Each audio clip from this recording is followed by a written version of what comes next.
Quand nous venons sur la terre, Dieu place en chacun sa destination. Quand nous venons sur la terre des humains, Dieu place en chacun sa destination.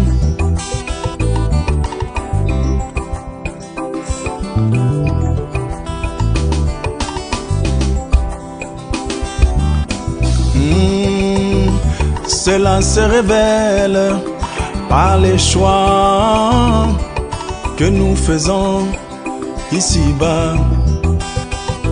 Cela se révèle par les choix que nous opérons ici-bas. Oh, oh, oh. La la la, la la la la la la. Oh, oh, oh. La la la, la la la la la la. Un jour je me suis placé à un arrêt de bus en observant ce qui s'y passait. Un jour je me suis placé à un arrêt de bus en observant ce qui s'y passait. Alors il envoya la foule et entra dans la maison. Les disciples s'approchèrent de lui et dirent: explique-nous la parabole des livrets du champ. Il me répondit: celui qui sème la bonne sémence, c'est le Fils de l'homme. Les champs, c'est le monde. La bonne sémence, ce sont les fils du royaume. Les livrets, ce sont les fils du malin. L'ennemi qui l'a sémé, c'est le diable. La moisson, c'est la fin du monde. Les moissonneurs, ce sont les anges. Or, comme on arrache livré et qu'on la jette au feu, et il en sera de même à la fin du monde. Le Fils de l'homme enverra ses anges qui arracheront de ce royaume tous les scandales et ceux qui commettent l'iniquité. Ils les jetteront de la fournaise ardente. Il y aura des plaies et des graissements des dents. Alors les justes répondront comme le soleil dans le royaume de leur Père. Et celui qui a fait le droit pour entendre, entendre. 1 Corinthiens 3.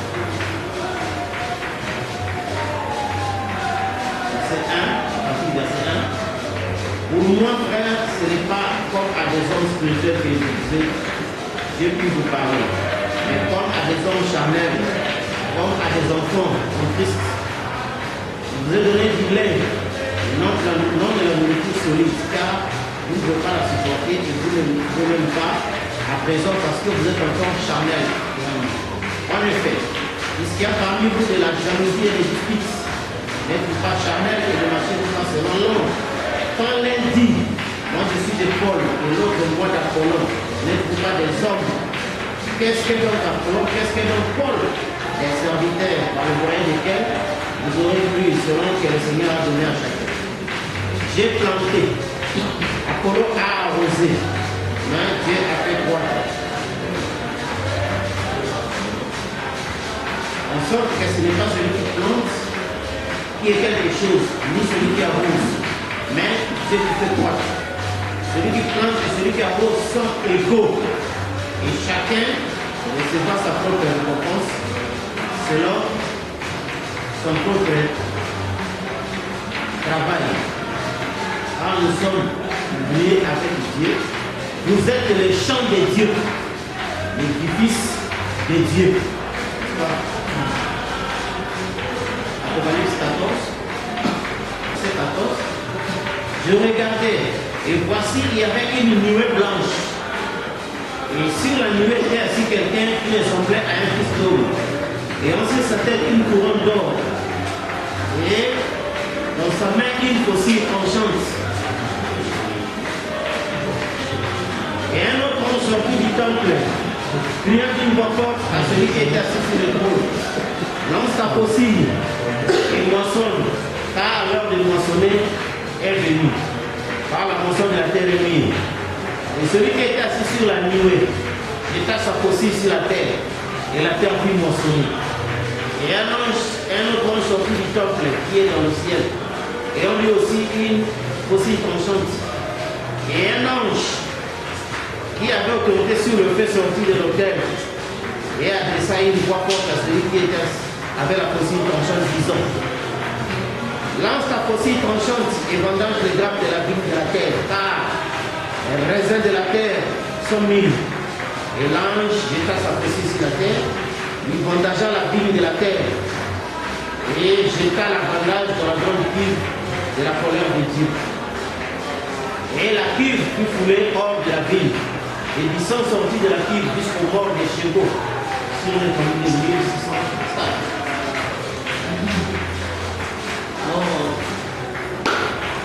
Je crois, par rapport au plan de la révolution, nous sommes arrivés à l'étape de la moisson. Parce que nous avons ici, comme Madame nous a fait voir, Paul a dit dans la Bible, la nature ne vous enseigne-t-elle pas? Parce que c'est le Frère même disait aux gens, c'est que nous avons vu l'exemple avec Jésus, Jean-Baptiste et tous les prophètes, c'était que la grande Bible, c'était la nature. Parce que la nature émane du Créateur. Or, le Créateur, c'est la colonne de feu. Et la colonne de feu, vous savez que c'était lui qui était le précurseur de la famille. N'est-ce pas? De toute la famille éternelle, c'est la colonne de feu qui fut le précurseur. N'est-ce pas? Et c'est lui qui est venu préparer le chemin pour la venue de la famille. C'est ainsi que vous comprenez pourquoi Paul nous dit que Jésus-Christ parlait plus de la seconde venue que de sa propre venue là, il était à Galilée. Parce que la seconde venue, c'était ça, la sommité, le but même de l'existence de toutes choses. Et c'est ce qui fait que nous avons vu cela, comment la moisson devait être faite. Or, nous considérons ça d'abord sur le plan naturel. N'est-ce pas? Sur le plan naturel,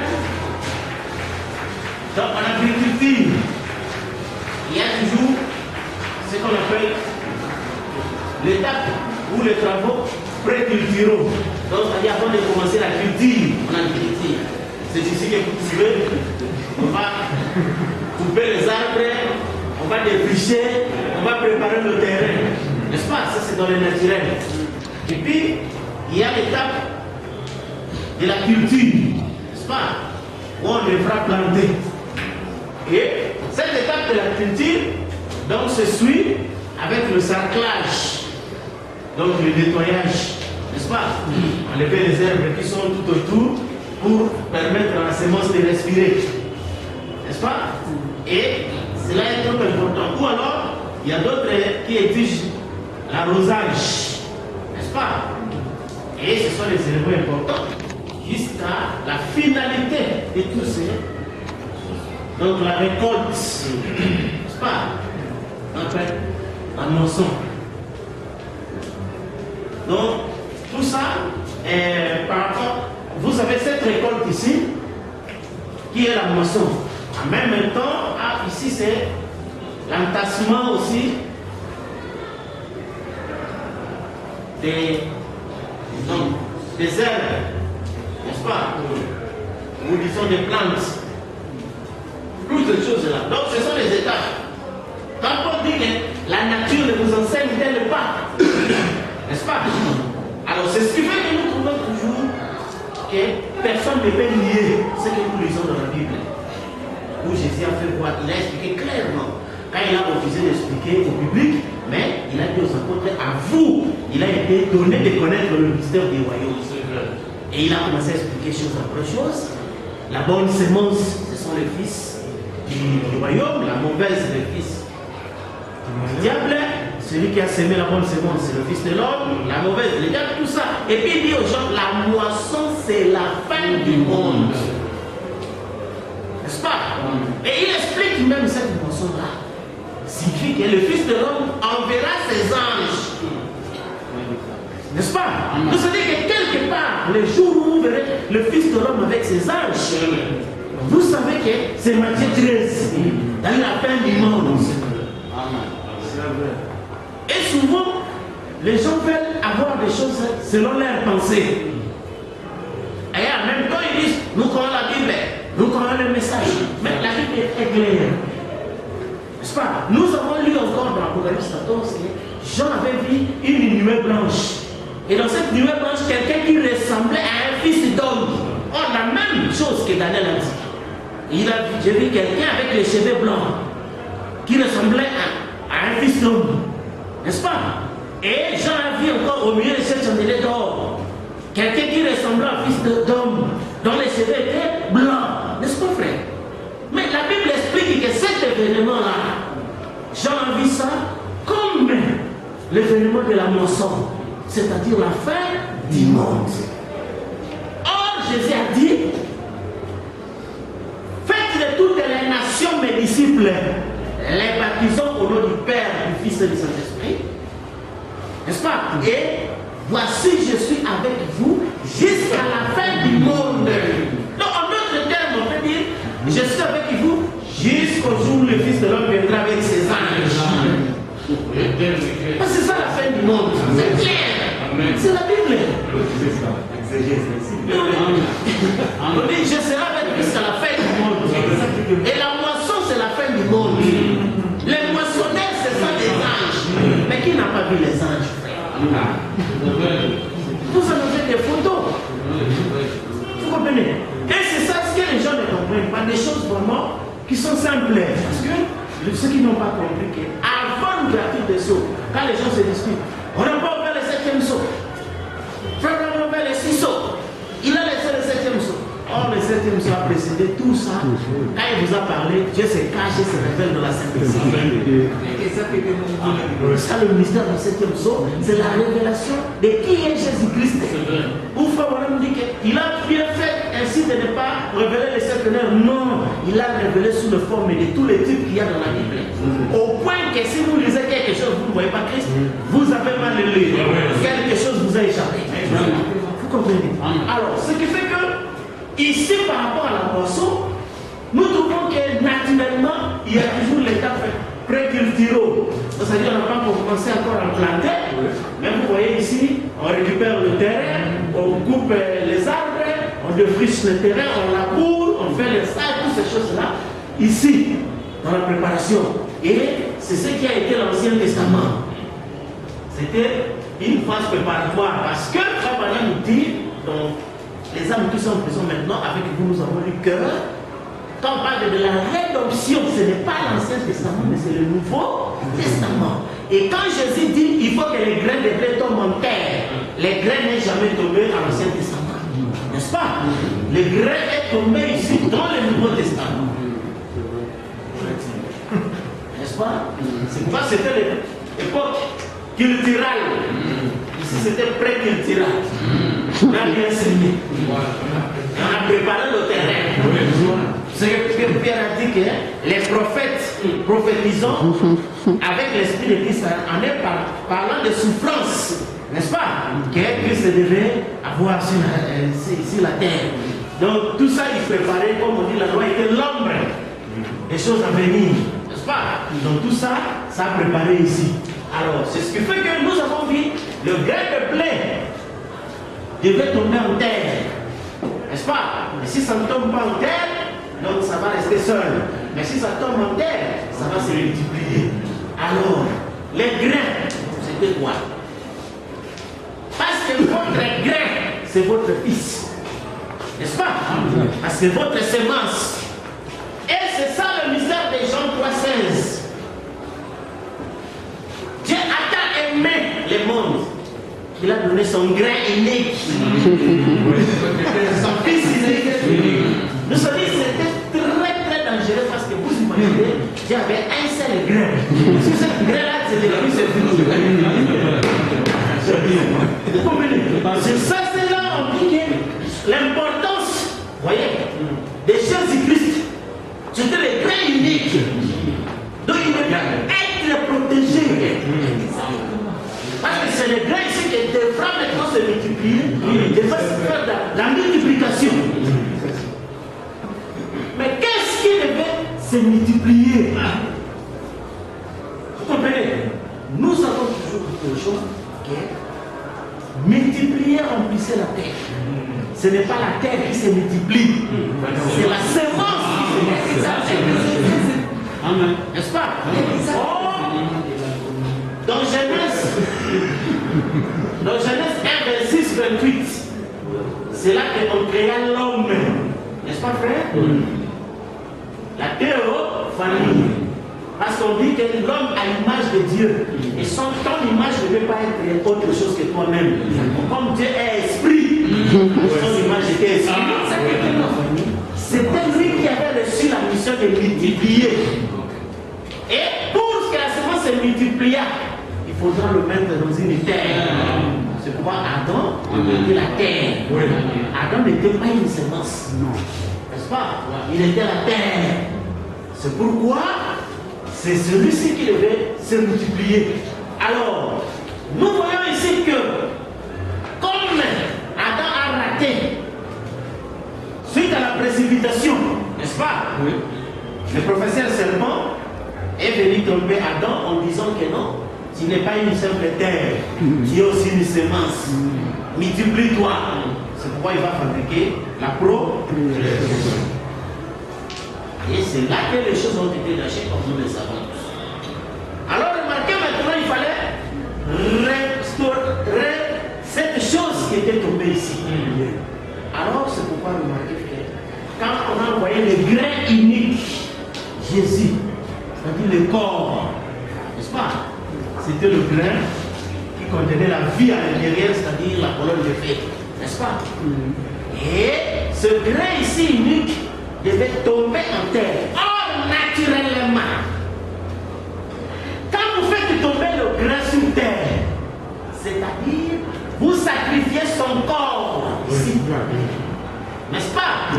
Pour donner l'occasion à la vie ici de se développer. Amen. Amen.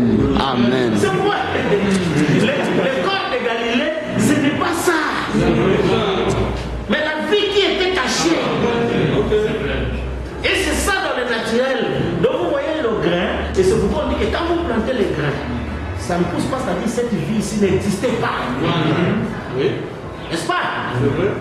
C'est pourquoi la vie qui était là n'existait pas, et cela ne peut pas se développer. Mais le corps de Jésus était là. Ce qui était plus important, c'est la vie qui était cachée ici. Parce que ce corps ici, nous avons vu avec vous que dès sa naissance, les gens n'ont pas compris. Quand on parlait de dons appropriés, on a donné la sens. L'or, la sang et la myrrhe, comme on a signifié une divinité au service pour mourir. C'était ça son destin. Effectivement, le grain qui doit être enterré, son rôle c'est perdre le corps ici, perdre l'extérieur. Parce que si l'extérieur ne se perd pas, cet intérieur ne peut pas se développer. N'est-ce pas? Alors c'est ce qui fait que ici, vous trouvez que ceci devait tomber, c'est la vie ici, n'est-ce pas, qui devait se développer. N'est-ce pas? Parfait. Et, voilà, me dit, le corps tomba à Nicée. N'est-ce pas? Mais, et c'est à Thyatire réellement, et c'est là qui est enterré, parce que nous avons vu dans les zodiaques, Thyatire, c'est l'âge du bélier. Bélier, c'est le début du printemps, n'est-ce pas? Et là, les gens commencent à ensemencer. Et c'est pourquoi Frère Branham me dit, quand la vie a commencé à sortir à partir de Luther, parce que Frère Branham me dit dans les 4 anciens, les 4 premiers âges, la majorité des croyants étaient des juifs. C'est avec Luther qu'on commença réellement l'âge des nations. Donc c'est ainsi, vous avez vu qu'on est parti ici, dans Philadelphie, et puis à la Pentecôte, n'est-ce pas? Où la balle est sortie, ainsi de suite. Et Frère Branham est venu maintenant pour préparer. Or, Frère Branham est venu comme Jean-Baptiste, n'est-ce pas? Or, Jean-Baptiste avait dit, celui qui vient après moi, n'est-ce pas? Celui qui fera la moisson, n'est-ce pas? Parce que c'est lui qui va prendre le grenier, les grains dans son grenier, n'est-ce pas? Et j'étais livré à côté. C'est pourquoi remarquez que quand Jean-Baptiste était venu, il a été dit, comme Jean-Baptiste a envoyé pour préparer la première venue, mais la première venue n'a pas accompli la moisson parce que ce n'était pas le temps, n'est-ce pas? Parce que la loi est qu'il faut qu'il y ait semaille d'abord avant moisson. Mais cette fois-ci, quand William Marion Branham va venir, c'est lui réellement qui va précéder la moisson, comme nous venons de lire dans la Bible. Quand on a vu une nuée blanche, et la personne qui était en nuée blanche, celui qui tenait la fossée ultrageante pour vendager la terre. N'est-ce pas? Alors c'est ce qui fait que nous voyons que quand les grains étaient tombés et les grains devaient être ici, jusqu'à la moisson, quand les nuées sont venues, n'est-ce pas? La moisson maintenant, nous avons défini la moisson, ça consiste à quoi? La moisson consiste à retrouver le même grain qui était ici, c'est-à-dire un corps et vie, mais multiplié en n'est-ce pas? Parce que c'est un grain unique, ça va produire aussi un autre grain ici, mais avec plusieurs grains, n'est-ce pas? Et tout le monde est d'accord que chaque grain ici n'a rien de différent avec ce qui est dans l'Église. Vous allez voir, même dans le naturel, vous avez ce même grain qui avait une certaine couleur. Mais à la sortie, vous avez un grain qui peut avoir même 3 qui feront 4 couleurs. N'est-ce pas? Des jaunes, des noirs et ainsi de suite. Donc c'est naturel. Vous comprenez, frère? Alors, les grains uniques qui étaient tombés ici en terre et qui devaient se reproduire en plaisir, n'est-ce pas? Alors, c'est ce qu'on a appelé le livre de vie. Donc, chaque grain est semblable à ce qui était semé. Et vous imaginez, on plante, n'est-ce pas? Et lors de la moisson, vous voyez un fou qui vient. Non, non, non, non. Moi, je vais retrouver seulement les grains qu'on avait semés. On va lui dire, bon, cherche. Tu vas retrouver ça pour moi. Est-ce que tu peux retrouver les grains qui ont été enterrés? On a dit ça. Donc, ce grain-là a changé de forme. Il faut même expliquer aux gens. Matthieu 17, Jésus transfiguré, c'est-à-dire révélé d'une autre façon. C'est pourquoi vous entendez que quand les gens font des imitations, Jésus-Christ est le même hier, aujourd'hui, éternellement. Alors c'est une erreur. Et c'était Jésus-Christ hier, aujourd'hui, pour toujours.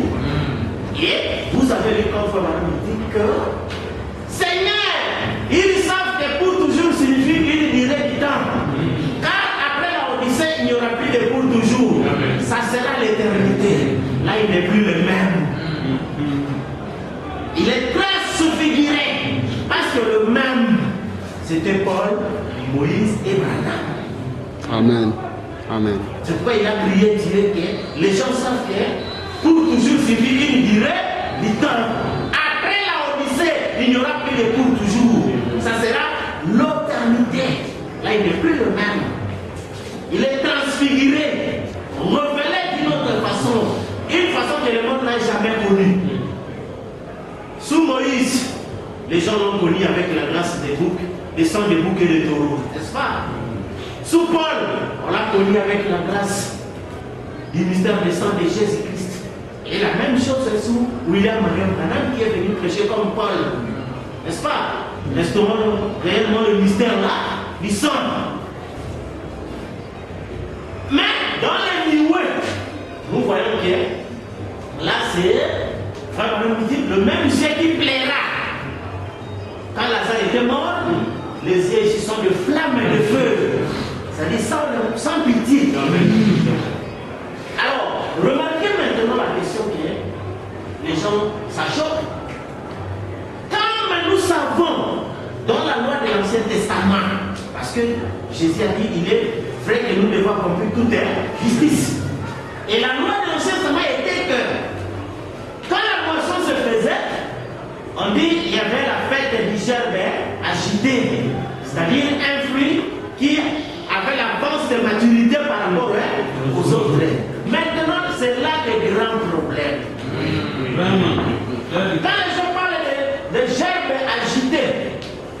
N'est-ce pas? D'abord, ils oublient une chose. Quand vous avez un gerbe agité, cela présage qu'il y aura d'autres semences amatiques. C'est-à-dire que vous n'allez pas vous arrêter parce que le gerbe agité ne peut pas nourrir toute la famille, tous les tribus. C'est juste un symbole. Voilà, ça c'est vrai. Mais qu'est-ce que la maturité? C'est ça là le problème. Et là, les gens vous représentent, après, madame était les gerbes agités. Il a guéri les malades, il a fait ceci, il a fait cela. Ce n'est pas ça la maturité. Pas ça. Parce que moi, madame était sous le 4e saut. Sous le 4e saut, lui-même nous a dit, c'est l'âge du cancer. Or, la planète du cancer, c'est la lune. La lune ne donne pas la maturité au grain. N'est-ce pas? Mais après le cancer, c'est la nuée qui est l'âge du lion. Comme planète le soleil. Vous comprenez? Et donc Dieu dévoilé, parce que je ne vais pas mêler Dieu dévoilé, c'est là où Fabara nous a dit que toute parole est menée à maturité dans les seaux. C'est remarqué que dans la 6e dimension, les saints avaient dit à Abraham, quand Jésus viendra, il viendra à droite d'abord. Et ensuite, il y a une suite. vous prendre les corps. Et c'est pourquoi, comme il fut le premier à entrer dans cette nuée, il a reçu la maturité. N'est-ce pas? C'est-à-dire sa perfection, son achèvement. Parce que frère, que le 7e saut, c'est l'achèvement. N'est-ce pas? Or, remarquez, frère, la moisson, c'est la loi de 1 Corinthiens 15.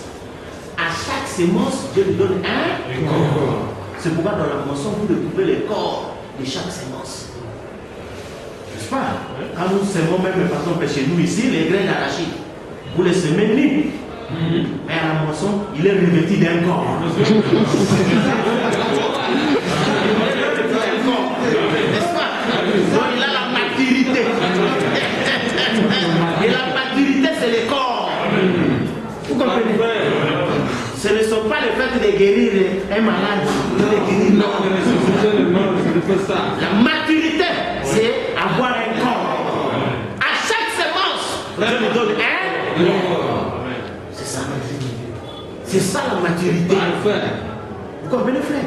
Et c'est ce qui fait que, ici, toutes les semences, commençons par Adam, la semence qui était dans Adam, n'est-ce pas? Jusqu'au dernier élu du 7e âge, tous étaient dans les nuées, comme nous avons lu à plusieurs fois avec vous.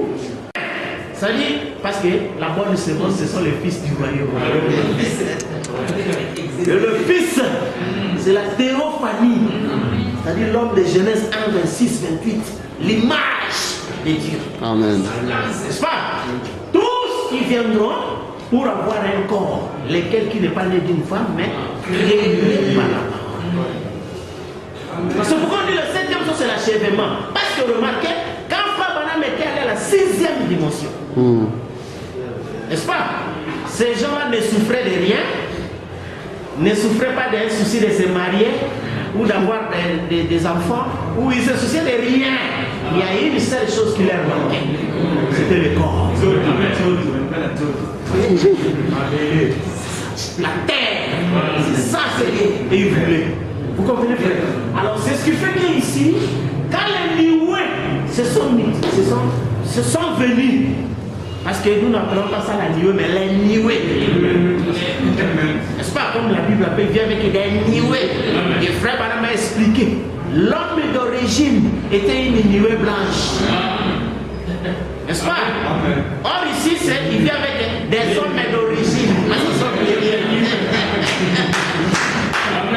Des hommes d'origine. Et quand ils viennent ici, c'est pour prendre des corps. C'est pourquoi Fabana nous dit, la seule manière pour que Dieu exprime sa paternité, il doit être fils de l'homme.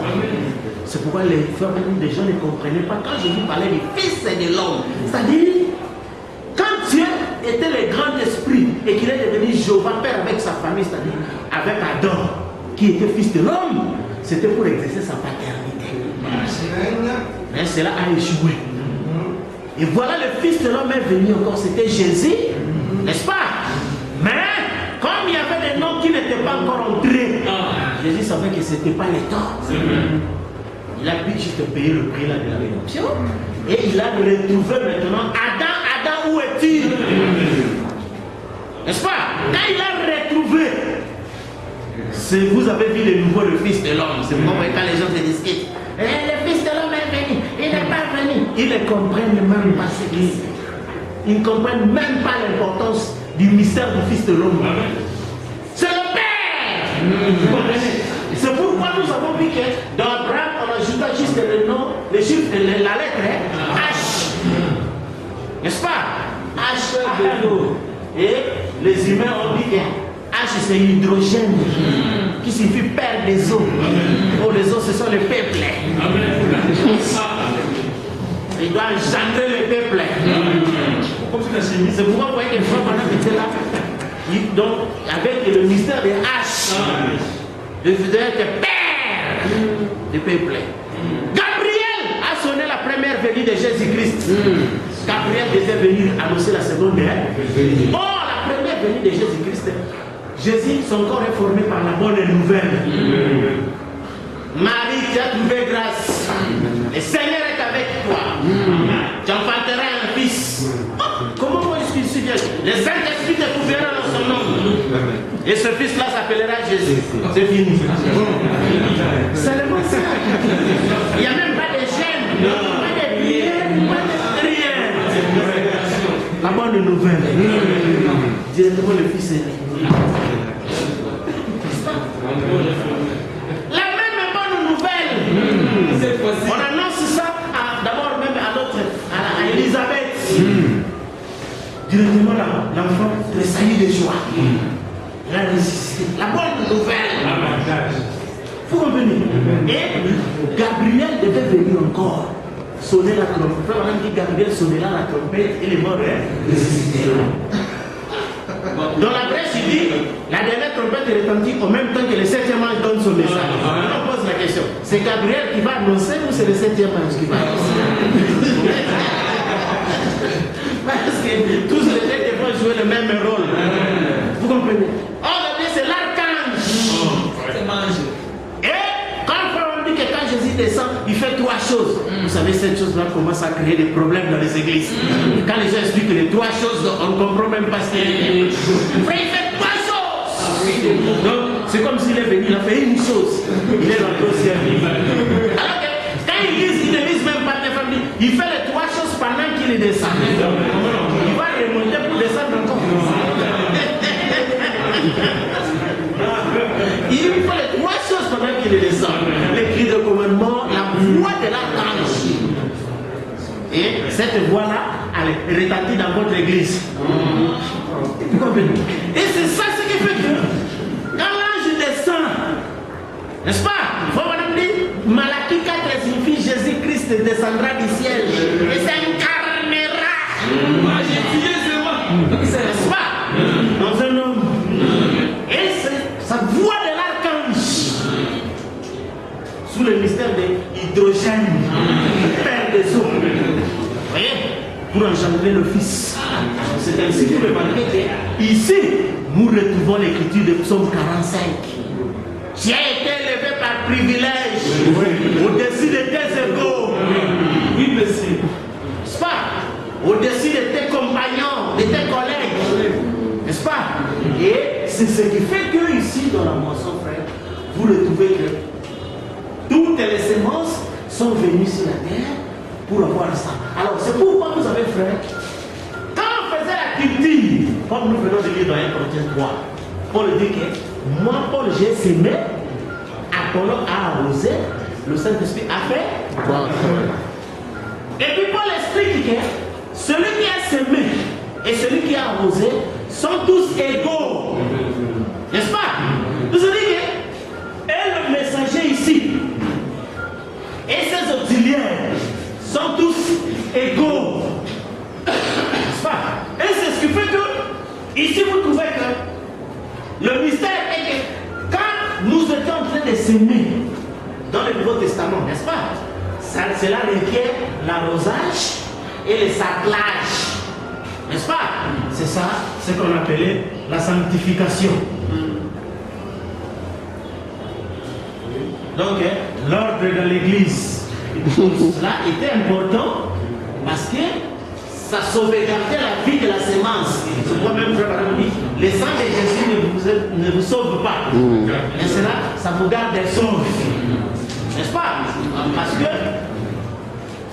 quand la sémence est dans la terre, n'est-ce pas? La terre ne doit pas avoir beaucoup d'herbes, parce que ces herbes-là peuvent déranger la croissance de la semence. C'est pourquoi à tout temps, on devra faire du sarclage. Et Pierre disait que éviter les soucis du monde qui font la guerre à l'âme. N'est-ce pas? Et c'est pourquoi vous voyez que dans le Nouveau Testament, donc la sanctification, l'ordre de l'Église était impératif. Parce qu'on devrait sauvegarder la semence qui était encore fragile là-bas. Et alors, le sang était là, comme nous avons vu avec les saints. Il n'y a que 3 grands mystères qui accompagnaient les humains sur la terre, n'est-ce pas? Nous avons vu le mystère de la naissance, n'est-ce pas? Et puis la mort.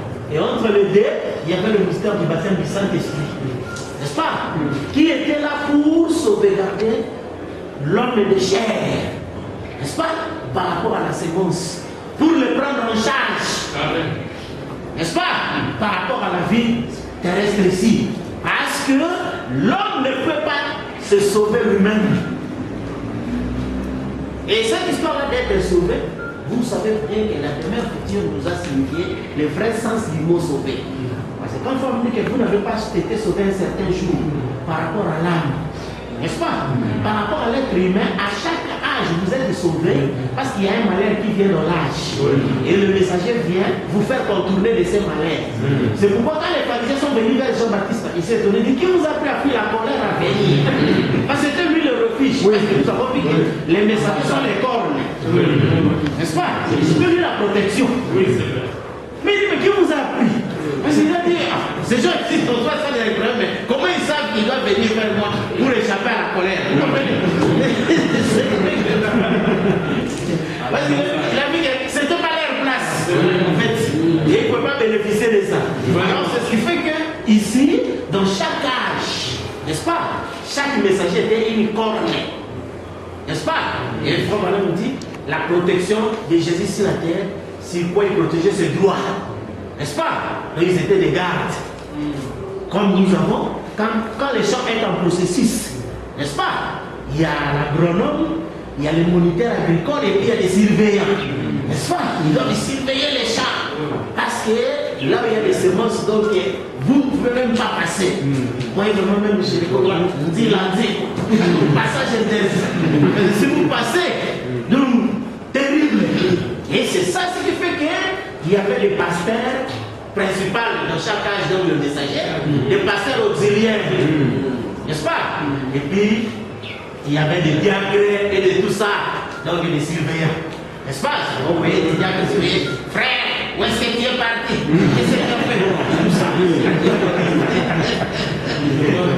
Tout ça, c'était les champs, parce que Paul a dit, vous êtes les champs.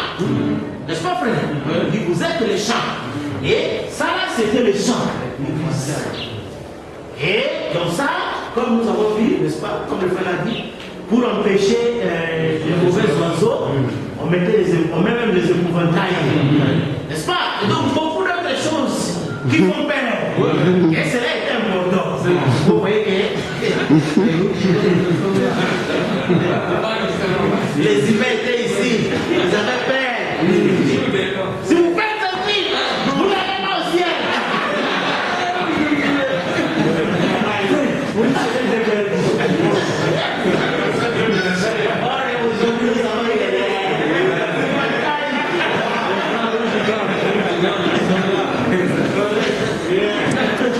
Et là, c'était important. Vous voyez les autres, je m'en savais qu'ils craignent d'être là.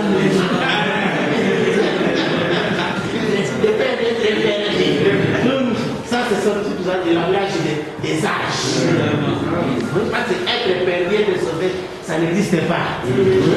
Mais ici, c'était cela. Les champs devaient être gardés. Vous comprenez? Alors, c'est pourquoi vous attendez aujourd'hui la manifestation des vierges folles, c'est seulement aujourd'hui. Là où la folie se manifeste, vous imaginez, on fait la moisson, les maïs sont partis, et vous trouvez que quelqu'un garde les champs. Vous regardez quoi? Les Césars, c'est tombé. Vous comprenez? Après la moisson, n'est-ce pas?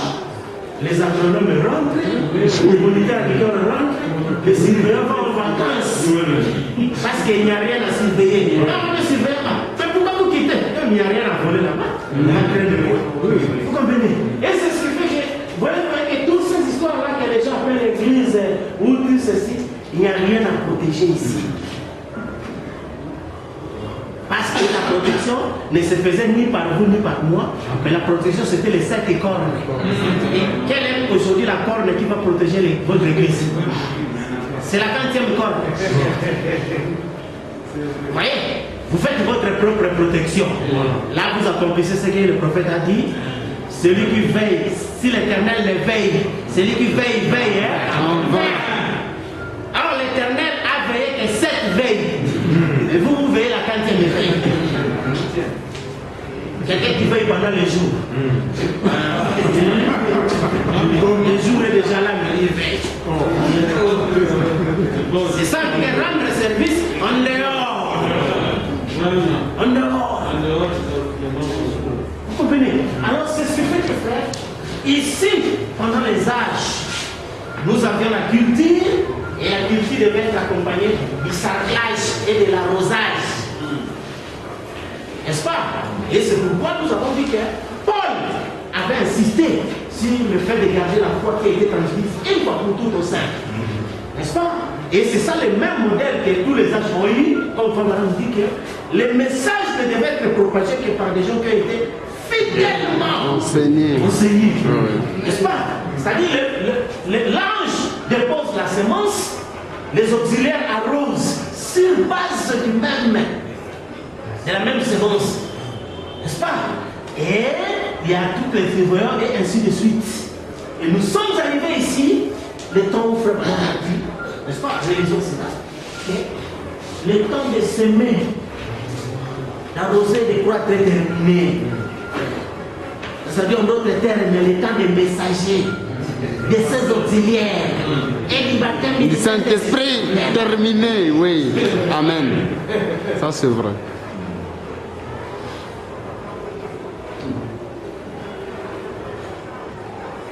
Lisons, page 350. 352 à la fin, et puis 353. Cet âge est le dernier de cet âge de l'Église. Ce qui a commencé au premier âge, à l'âge d'Éphèse, doit maintenant arriver à maturité. Et arrivera effectivement à maturité pour la moisson dans ce dernier âge, l'âge de l'Odyssée. Les deux vignes aboutiront à produire leurs fruits. Les deux esprits achèveront de se manifester. Ceux qui pensent que l'esprit doit se manifester. Vraiment. Les deux esprits achèveront de se manifester. Arrivera à terme. Où est-ce qu'il s'achève? Voilà.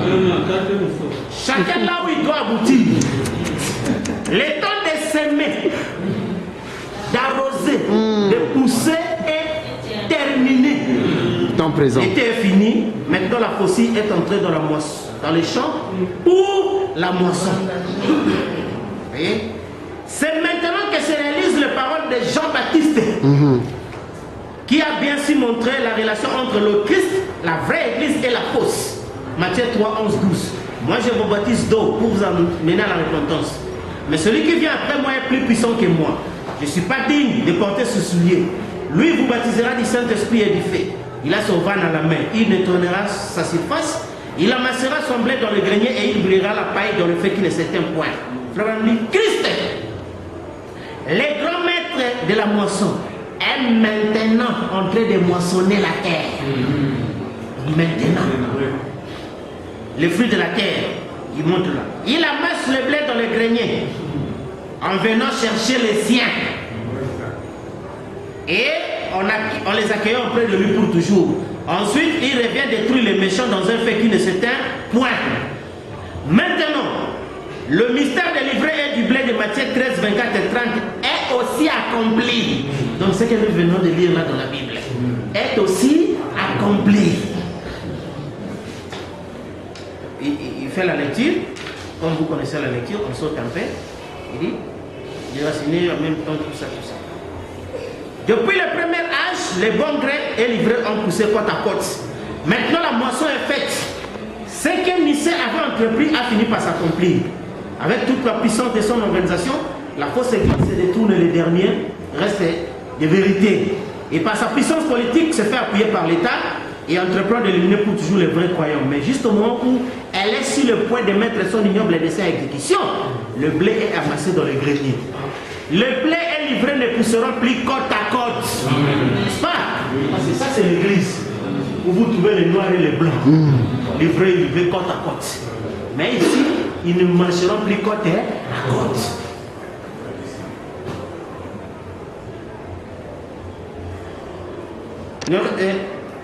Côte à côte. Livré ne recevra plus la bénédiction de Dieu à cause de la présence du blé.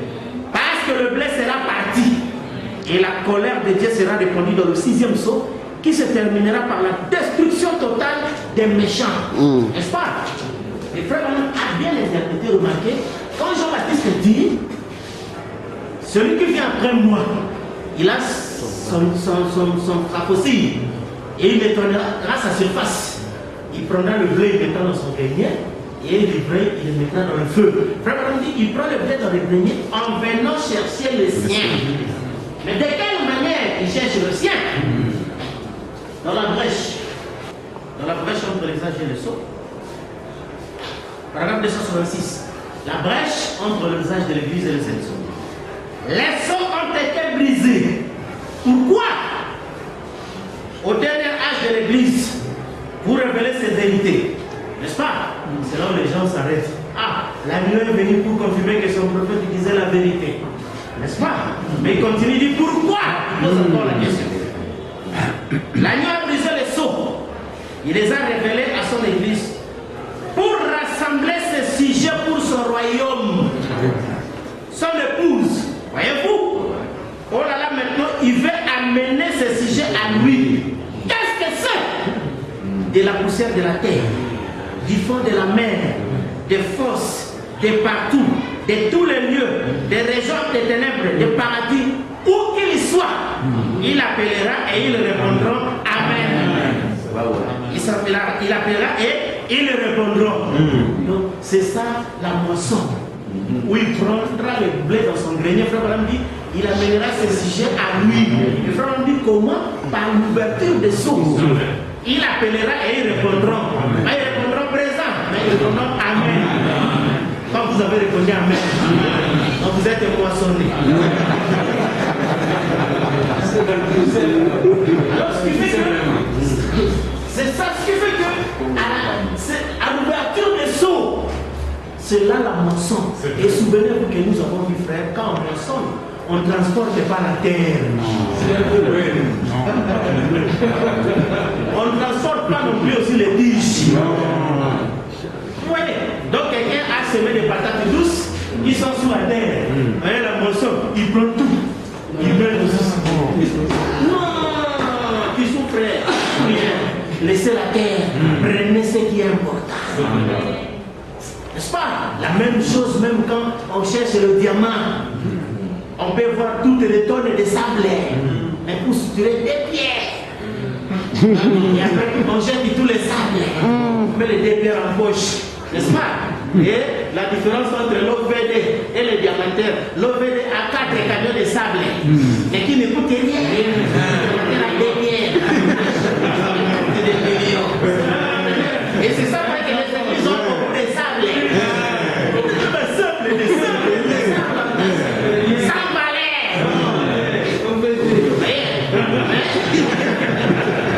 Mais nous, on ramasse une pierre ici, une pierre là.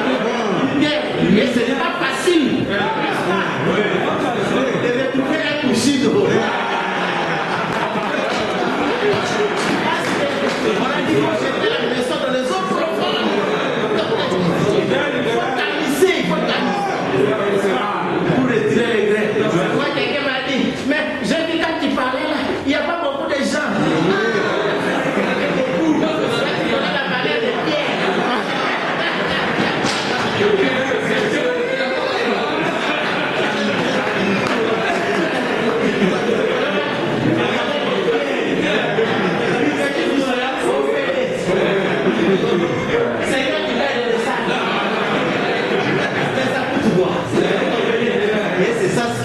dans les églises, donc ils sont remplis de sable.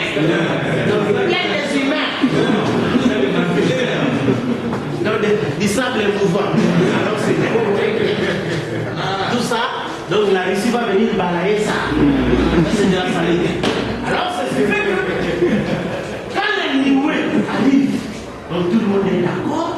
Les Nioué, c'est la venue de Jésus avec les anges. Donc Jésus lui-même a dit c'est la fin du monde.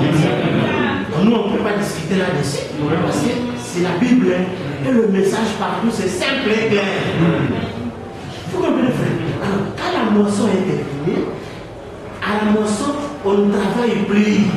La moisson, c'est la réjouissance. Donc, on mange.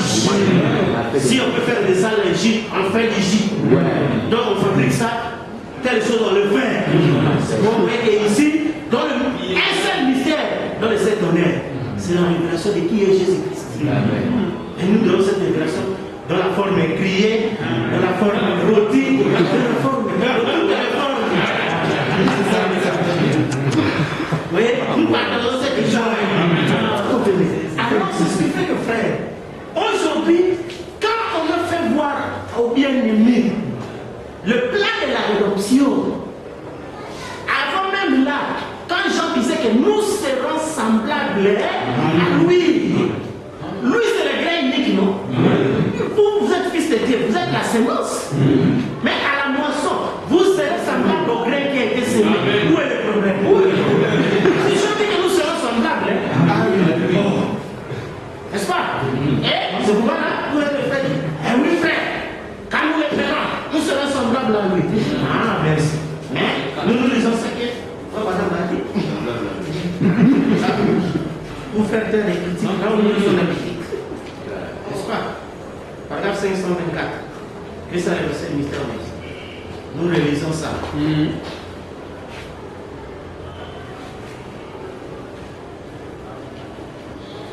Maintenant, vous voyez les sceaux.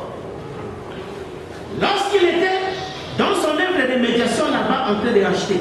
Mais un jour, il s'avança pour prendre ce livre qu'il a racheté. Et tous ceux qui sont dans ce livre seront lui. Car ce sont les croyants, les paroles du livre. Et la parole c'est lui. Et tous ceux qui s'y trouvent. Il vient pour ce livre de la rédemption. Pour ceux dont les noms étaient écrits dans ce livre avant la fondation du monde. Lorsqu'il avait été immolé comme un agneau. N'est-ce pas vrai? Donc, tous ceux qui sont inscrits dans le livre de Dieu seront lui. Or, le livre est déjà venu et le livre est ouvert. Comprenez? Alors, c'est pourquoi nous avons vu que, de la même manière, dans l'Ancien Testament, on avait dit que Jéhovah lui-même viendra. Oui. Quand les gens ont entendu Jéhovah, ils ont dit Jésus. Et dans le Nouveau Testament, on a dit Jésus lui-même viendra. Or, Jésus est allé préparer notre venue. Et là, on a dit que la nature gémit soupire attendant les manifestations des fils de Dieu. C'est ça, parce que Paul est plus que tous les apôtres. Vraiment. Et lui-même a dit aux gens, en lisant en quelques lignes les mystères que j'ai écrits, vous pouvez vous représenter l'intelligence que j'ai de Christ. Mais il me fit défendu de dire des choses que je vis. N'est-ce pas? Mais les choses dont l'oreille n'a pas entendu, qui ne sont l'œil n'a pas vu, c'est jamais monté, mais réservé pour les gens que Dieu aime. N'est-ce pas? Et ce qui fait qu'ici à la fin, vous trouvez que le grain qui a été semé ici, n'est-ce pas? Quand il revient pour la moisson, nous avons vu, vous avez semé un seul grain, frère. Ça passe, vous ouvrez la balle, vous avez un seul grain. Tout le monde le regrette. Vous jetez ça.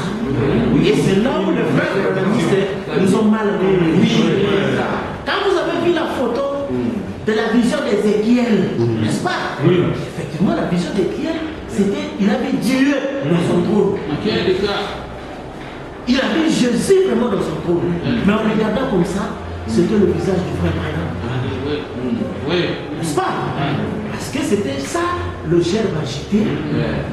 Le premier fruit qui devait venir à maturité. Montrons que les autres fruits devraient pousser. Et c'est là qu'on dit que à la résurrection, Jésus verra la semence d'origine multipliée en plusieurs.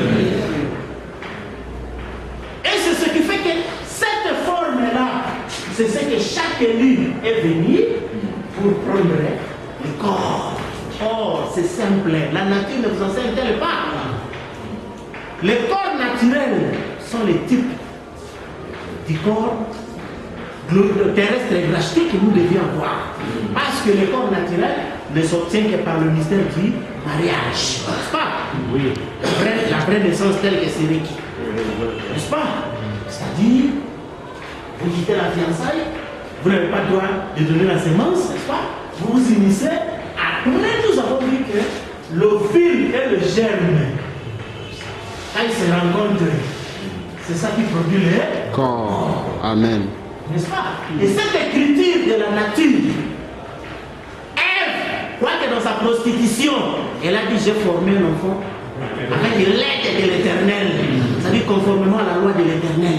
Cette loi est que quand l'ovule rencontre le germe, directement ça produit le corps. N'est-ce pas? Or, vous savez tous qu'avec respect, cela est ici du plaisir.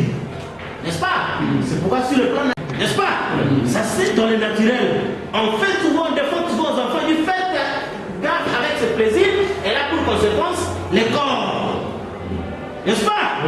Et c'est ça dans le spirituel. Nous allons expliquer comment. Quand Jésus est né, l'ovule est venu de Dieu. Amen, amen. Le germe est venu aussi de Dieu. Tout. Et ça a formé les corps. C'est pourquoi à notre tour, votre âme, c'est ça la partie épouse, l'ovule. N'est-ce pas? Il attendait que le germe. C'est ça qu'on appelait les civites de Daniel. La première chose c'est Oindre le sang des saints. Vous comprenez? Et quand le sang des saints ouest, directement, Ésaïe 65 s'accomplit. Je vais créer le nouveau ciel, la nouvelle terre. Donc c'est ça les corps. Vous comprenez? C'est pourquoi ceux qui sont venus avec leurs ovules, qui étaient déjà partis dans la nuée, ils sont venus, ont reçu le germe. Cela a formé le corps. Et ceux qui sont ici dans l'air, n'est-ce pas? L'air théophanique reçoivent le germe et ça forme les corps. C'est simple. Wow. Et c'est ça la moisson. Et la moisson, c'est que chaque semence se retrouve le corps, le même corps qui a été enterré, qui a été détruit, mais qui est revenu ici dans une forme glorieuse. Pourquoi Jésus dit la gloire du second temple effacera celui du premier. Or, Jésus était le premier temple créé. Parce qu'Adam a été formé. Le premier temple créé, la première de la création, c'était Jésus.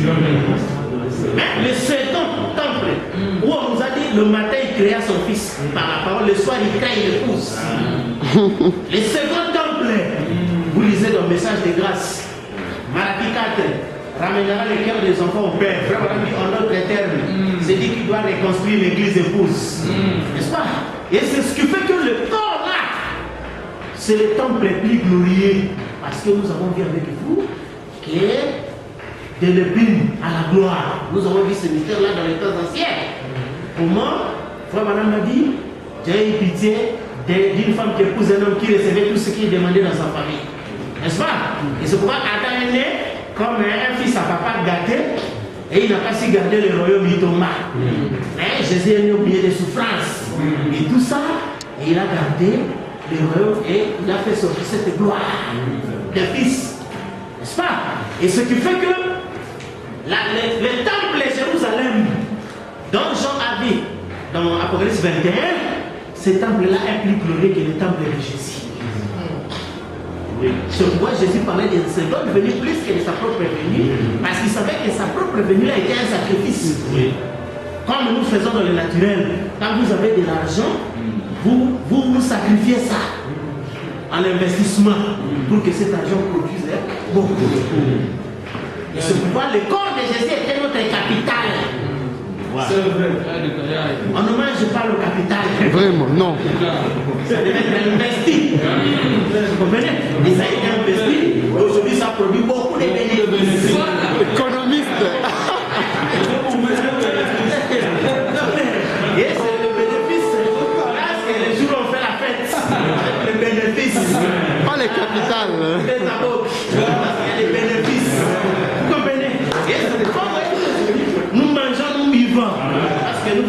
des bénéfices. Là, c'est l'âge d'investissement. Pendant l'investissement, on ne fait pas des blagues. Des sacrifices. On se prive de beaucoup de choses. Mais ici, aussi, des bénéfices. Chaque essai avec une fin là. Bien vêtu. Non, avec un repas complet, c'est du plat. Le temps de boum, le temps de la joie. Comme on dit que on est le Saint des Saints. Qu'est-ce que l'onction, si ce n'est la joie du Seigneur. Bon, cette joie, frère Abraham dit, quand les grands mystères sont éclaircis, lesquels Christ se transforme mon cœur. C'est ça ce que nous disons à nos frères qui est. N'attendez pas un certain Jésus. Ça c'est l'idolâtrie, même au-delà même de l'idolâtrie. Vous êtes en train de vous distraire pour rien. Parce qu'un grain qui est semé ne peut pas devenir un seul encore. Il doit devenir plusieurs. Et dans ces plusieurs-là, vous trouvez les différentes races. C'est pourquoi vous voyez aujourd'hui, les Jésus est devenu africain, européen, chinois, tout ça. On dit que toute la famille au ciel, si la terre s'appellera Jésus. Vous comprenez? Et c'est ça le royaume des égaux, où Paul a parlé de vous êtes approchés de la cité du Dieu vivant, de la Jérusalem, des myriades qui forment la compagnie des anges, de la cité du Dieu vivant, les esprits de juste parvenus à la perfection. C'est aujourd'hui. Et c'est ça ce que vous voyez que le mystère de la moisson est là. Alors c'est pourquoi vous comprenez que nous disons à nos amis que ce n'est pas en vain que nous ne sommes pas dans des églises, parce que l'église était les champs. Au jour de la moisson, on n'entre plus dans les champs. On quitte les champs pour aller fêter dans les maisons. Vous comprenez? Les champs, même partout, que ce soit dans toutes les sciences, quand on parle des champs, donc ça dit, c'est un espace où on doit destiner pour une action. Vous comprenez? On dit champ magnétique. Donc c'est cet espace que se passe le magnétisme. C'est ça. Et le Saint-Âge de l'Église, c'était ça le champ de Dieu. Ce n'est pas son lieu d'habitation. Ou vous voyez quelqu'un qui est venu sur la terre pensant qu'il lui est venu sur la terre pour l'Église. Non. L'Église, c'est un lieu de travail. Ce n'est pas un lieu d'habitation. Et quand le travail est terminé à 11e heure, dans l'âge de l'Odyssée, n'est-ce pas? À la 12e heure, c'est la venue des nuées. Comme les humains ont fait, 12 heures, c'est repos. N'est-ce pas? Et la Bible dit, lorsque Jésus viendra avec ses anges pour vous donner du repos. Bon, l'Odyssée, c'était 11 heures. Quand les nuées viennent, c'est 12 heures. C'est repos. On dépose tous les arbres. Tout. On enlève tout. On parle au repos pour manger, pour se réjouir. Vous comprenez, frère? C'est ce qui fait que nous ne pouvons plus rentrer dans les champs. Vous surveillez les champs là-bas n'a plus rien. Il n'y a plus rien dans les champs. Seulement vous passez pour un fou. Mais vous mangez en cueille un maïs qui est mûr. Quelqu'un dit, on va arroser ça. Bon. Mais un maïs qui est mûr, comment vous allez arroser ça? C'est ça la folie. Vous comprenez? Et l'arrosage, c'est le message de Paul. Abraham, j'ai prêché comme Paul. C'est le message du 4e saut. Ça, c'est l'arrosage. Nous n'avons plus besoin de cet arrosage. Nous n'avons plus besoin de ça. Parce que vraiment, lui-même a dit, quand Jésus viendra, nous n'avons plus besoin de messager. Or, le messager et son message sont un. On n'a plus besoin de ça. Parce que ça, c'était un message de semaille et d'arrosage. Ouais. Mais ici, c'est la moisson.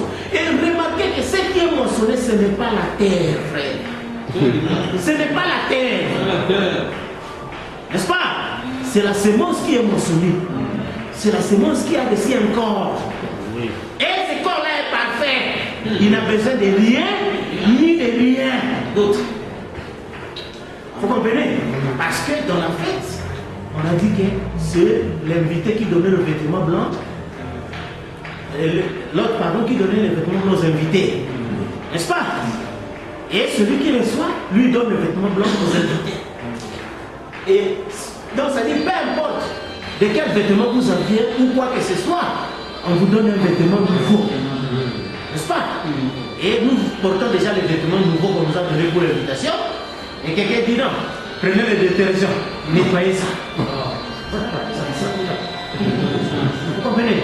Et c'est pourquoi vous voyez que quand Paul dit que la nature ne vous enseigne telle pas, c'était par rapport à cela. Vous comprenez? C'est pourquoi vous voyez que les autres nous ont dit, ah, ils ont refusé le message d'Abraham.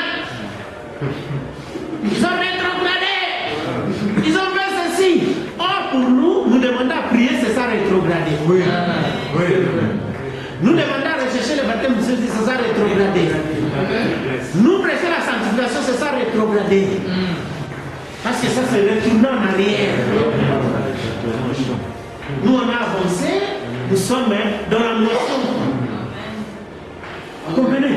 Et dans cette moisson-là, n'est concerné là-bas qui est la semence, donc la vie. Je reviendrai au temps de la vie, et ça aura un fils. N'est-ce pas vrai? Alors, c'est pourquoi vous voyez que, comme nous avons parlé du mystère du 4e ou 7e saut, c'est-à-dire, Frère Branham a commencé à travailler d'abord en tant qu'un semeur. N'est-ce pas? Ses auxiliaires, les frères Lévi et les autres, ont arrosé. Et le Saint-Esprit avait fait croître la partie des semailles qu'ils avaient arrosées. N'est-ce pas? Mais quand le niveau vient, la Bible appelle ça la moisson. Frère Branham dit le temps de s'aimer, d'arroser, de croître. C'est terminé. Concerne les semences, c'est-à-dire les esprits, uniquement, les théophanies, les âmes. C'est pourquoi Frère Branham nous a dit le 3e but, avoir la même situation pour le perdu et le sauver. C'est-à-dire que nous parlons des 7 tonnerres, parce que les 7 tonnerres peuvent bouger l'âme de l'incroyant comme l'âme élue. Et chacun reçoit son sort. L'élu reçoit les corps, les non-élus. Cette parole-là, c'est du feu qui les consume. Parce qu'il va douter. Un seul mot de doute amène son âme en annulation. Alors, réalisons ce que nous avons lu dans page 273 et 274. Pour comprendre encore mieux ce sujet, il serait judicieux d'examiner du point de vue de l'Église à travers les âges jusqu'à présent. Nous avons parlé des personnes dont les noms seraient effacés. Nous allons maintenant considérer non plus les personnes, mais les groupes représentants de l'Église. Pour le faire, assimilons l'Église à travers les âges au plan des blés. N'est-ce pas? Un grain de blé est planté dans le but que ces grains de blé uniques se reproduisent et se multiplient au bout d'un certain processus qui doit durer un certain temps. Cette semence unique mourra, mais en mourant, la vie qui était en elle montera dans un plan qui à son tour sera le support ou le porteur de cette vie, qui reviendra à la forme d'origine, multipliée en plusieurs semences. Jésus, la grande semence, royal, mourut, l'incomparable qui est la vie de l'Église, se tient au milieu de l'Église tout au long de cet âge de l'Église, donnant sa vie à cette Église tout au long de cet âge de l'Église. Donnant sa vie à cette Église, les porteurs ou le support, pour qu'à la fin, sa vie même soit reproduite dans des corps semblables aux siens, à la résurrection. C'est à la résurrection que la semence royale verra de nombreuses semences royales semblables à elle. Amen. Elles seront comme lui. Et Jean a dit, nous serons semblables à lui. C'est à cela que Jean-Baptiste faisait allusion en disant que Jésus a macéré le blé dans les greniers. Il s'agirait de la résurrection dans laquelle entrerait le racheté, ce qui avait été lié à la vie éternelle. Or, le registre, quant à ce plan de blé dont le but est de reproduire la semence d'origine en plusieurs exemplaires, c'est le livre de vie. Je répète, l'histoire ou le registre de ces plans de blé, c'est le livre de vie. Et une partie de ce livre de vie est la registre de la vie éternelle, la section du livre. On sera convaincu, si on examine les plans de blé, on donne une graine nue. Bientôt paraît une pousse, mais ce n'est pas encore le blé. Ensuite une tige se forme, mais ce n'est pas encore le blé. La vie est là, mais non le blé. Ensuite apparaît le blé et ainsi de suite.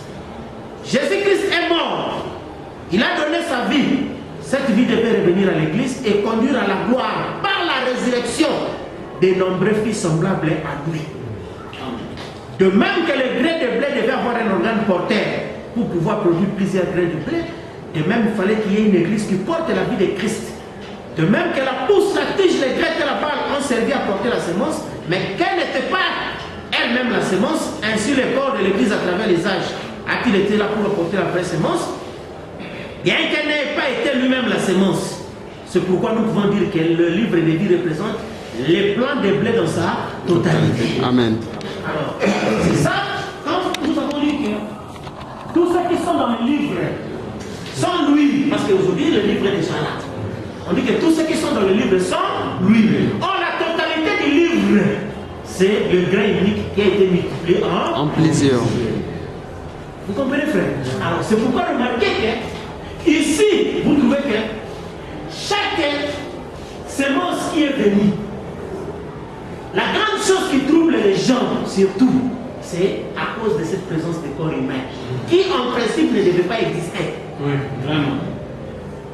Parce que son temps est terminé. Vous comprenez? Mais nous avons vu qu'à cause du mystère du jugement du trône blanc,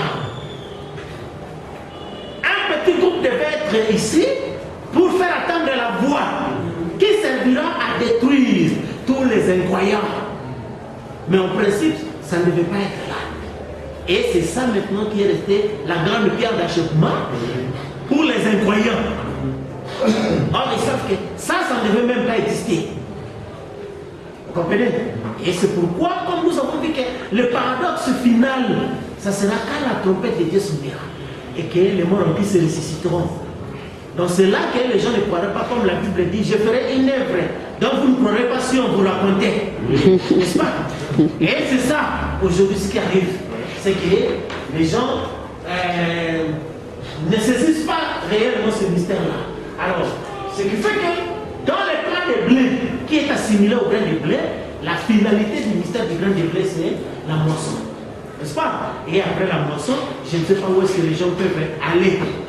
Et c'est pourquoi nous demandons à tous les gens des églises qui nous expliquent par rapport au plan de blé, par rapport à ce plan de blé, où est-ce que nous sommes arrivés. Nous avons atteint quelle étape? Si nous avons atteint l'étape de la moisson, vivez la conséquence de la moisson. C'est-à-dire le champ est terminé. Le semin est terminé, l'arrosage est terminé, la croissance aussi est terminée. Vous devez être conséquent par rapport à ça. Voyez? Et si les semences sont sorties, donc tous les surveillants, tous les agronomes, tout ça, ça tombe. Vous comprenez? Et la semence est partie pour devenir le pain. Le blé est parti pour devenir le pain. Et le blé est déjà devenu le pain qui se distribue dans la fête, mais les gens sont encore dans les champs d'attente. C'est ça la folie, on dit les vierges folles. N'est-ce pas? Et où il veille, si l'Éternel ne veille, celui qui veille, veille. C'est pourquoi vous voyez les pasteurs, c'est 10 jours et nuit. Je prie pour vous. Je veille pour vos vies. Mais c'est en vain. Parce que vraiment, on dit que quand l'agneau quitte le trône d'intercession, la prédication de l'évangile n'aura plus d'effet. Mais regardez comment les gens souffrent, comment les gens transpirent, comment les gens font les gènes de 50 jours, 40 jours. N'est-ce pas? Pour que le Seigneur garde les gens n'aient pas péché. Mais tout cela en vain. Comme Frère dit, essayez de rendre le service en dehors de ça. Or, le mystère de sa volonté a été révélé. C'est le mystère de sa venue. Et sa venue, c'est quoi? Un grain unique qui revient en plusieurs. C'est ça sa venue. N'est-ce pas? Et Frère dit, c'est ça même la résurrection. Oui. Et ce qui fait que quand il revient en plusieurs, mais remarquez, le fou continue à garder les champs. Mais là, dans les champs, il n'y a plus rien. C'est pourquoi vous voyez que ces églises-là, nous disons, ce qu'ils appellent l'église, nous les appelons les clubs de l'amis. Donc nous n'avons aucun respect.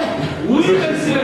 Parce que nous savons que ce n'est que la même chose que les gens se rassemblent dans l'Assemblée nationale, Assemblée dédiée, Assemblée ceci. Donc ce sont des rassemblements humains. Vous voyez? Ce sont des rassemblements humains qui n'ont rien. Vous comprenez? Parce que ici, Dieu veillait à travers les 7 yeux. Oui. N'est-ce pas? Et les 7 yeux sont passés. Tout ce qui veille là, c'est en vain. Dieu protégeait ça à travers les 7 cornes. Et les 7 cornes sont passées. il n'y a plus de protection ici. C'est pourquoi dans les églises, ils sont susceptibles à tous les péchés du monde. Oui. Parce qu'il n'y a rien qui peut garder ça. Vous comprenez? Donc ils participent à tout. Parce qu'il n'y a rien qui peut garder ça. Vous comprenez? Et c'est pourquoi vous voyez que les gens font tous les efforts possibles du monde. Mais rien. Parce que les 7 cornes ne sont plus là. Les 4 gardes sont passés. Donc tout ça, c'est rien. C'est pourquoi vous voyez que des fois nous disons aux gens qui sont à l'église là, ils sont ni avec Dieu ni avec les Satan. Ils sont eux-mêmes. Ça c'est vrai. C'est la vérité. C'est leur propre courage. Et ça fait une bonne affaire pour les prédicateurs. N'est-ce pas? Partout vous voyez les prédicateurs, là ce soit sa femme ou ses enfants pour gérer l'argent. Là c'est plus la séduction. Donc là c'est seulement une volonté. Les gens sont volontaires. Parce que la séduction ce n'est pas ça. Vous trouvez quelqu'un, il fait son histoire à lui, il prend sa femme, il les met ici, il prend son enfant, il surveille l'argent et tout ça, mais ça c'est son entreprise à lui. Oui. Et vous voyez quelqu'un là, une église commence, les gens ils votent une personne. Après la même personne dit que non, cette église est devenue une fondation. Or, juridiquement, une fondation appartient à un individu, c'est-à-dire sa propre richesse. Il fait sa fondation et qui appartient à sa succession. Donc les gens ne connaissent rien. Quand vraiment les clients disent, vraiment il y en a plein humain.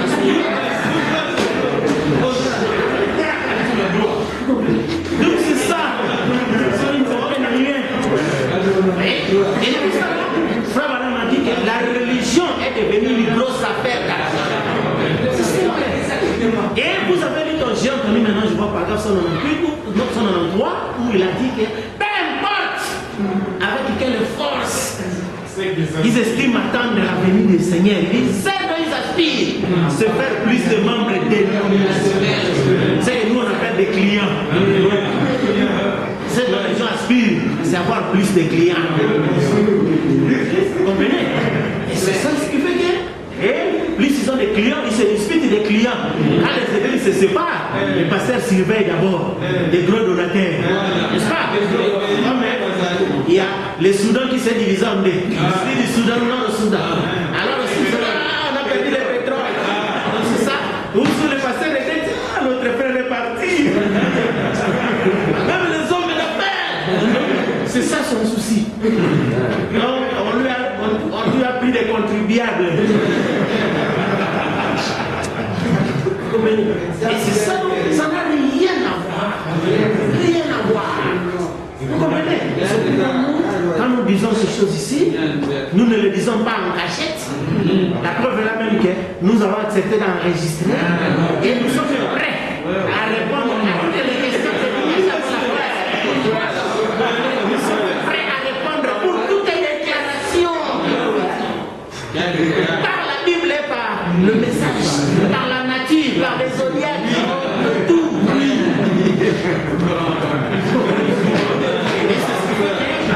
On est prêt à n'importe quel moment. Nous, on ne se prépare pas. On se prépare pas. À n'importe quel moment. Parce que Jésus a dit ça. Celui qui croit, les sources de vie. Les sources, ce n'est pas Régis des eaux. Il va dire, attendez qu'on lance cela à partir de l'Ugunga. Et le robinet s'ouvre. On va ranger ici, on va mettre des tuyaux. Non.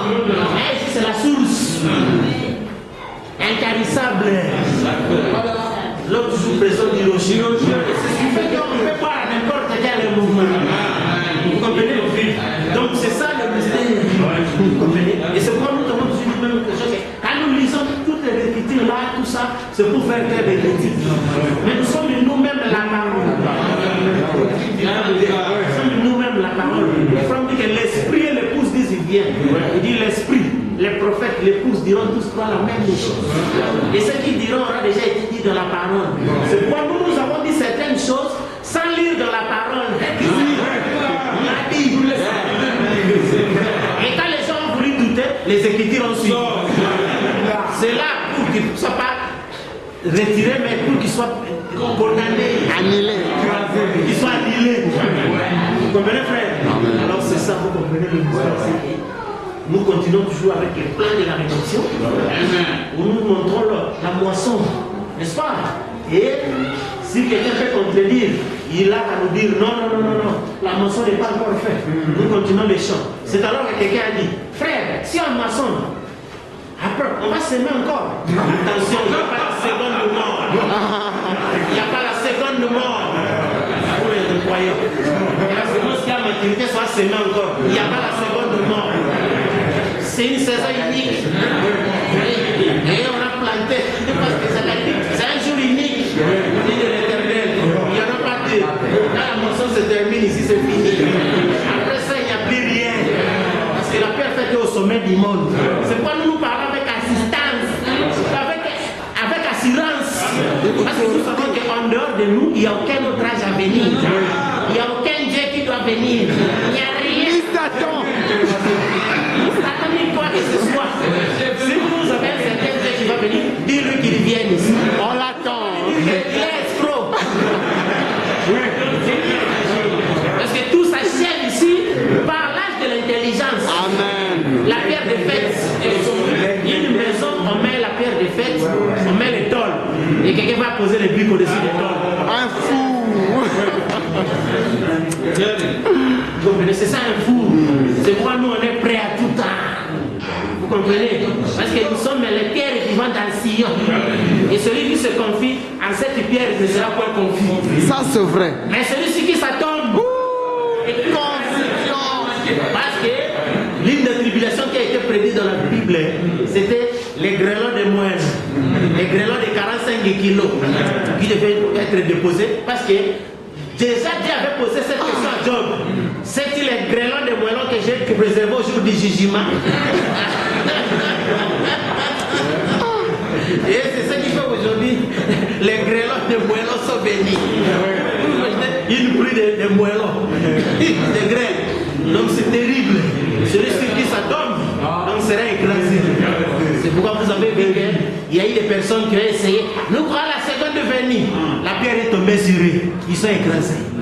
Parce que la pierre c'est la révélation. Il a montré que la seconde venue c'est la résurrection. La seconde venue c'est la fin du monde. C'est la fin des églises. Et ceux qui ont voulu imiter se retrouvent aujourd'hui écrasés. Jusqu'à tout renier. N'est-ce pas? Donc cela montre que l'âme de la personne est complètement annihilée. Donc il est revenu animal. N'est-ce pas? Donc humain. Alors c'est ce qui fait que vous pouvez que aujourd'hui, vous voyez, nous avons présenté le mystère de la moisson. Où nous avons prouvé dans la Bible que la nuée c'est la moisson. Et ça la fin du monde. Et les moissonneurs ce sont des anges qui sont venus dans la nuée.